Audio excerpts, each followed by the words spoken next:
A frightening accident in New York will have parents across the continent thinking twice tonight. That tiny speck in the sky, it's actually a bouncy castle. It was caught up in a gust of wind and it was blown high into the sky. There were children inside when it happened. 3 of them are injured. And as Mike Drolet reports, safety experts say it should serve as a warning to all of us. High in the sky like a hot air balloon, the last thing you'd expect to see, a bouncy castle. First thing I thought is that was my sister falling through the sky, because all I saw was arms and legs going. A random gust of wind had picked up the castle along with 3 kids who were inside.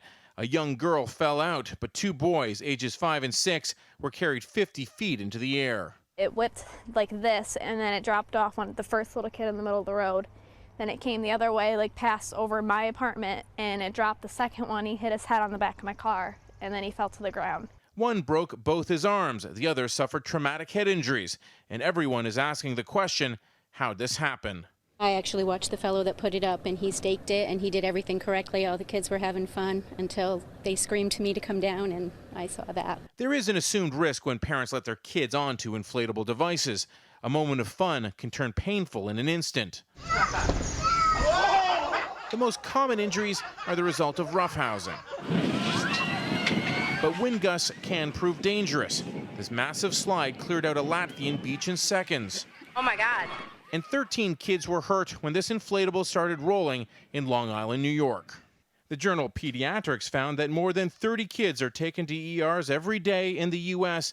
after playing on inflatables.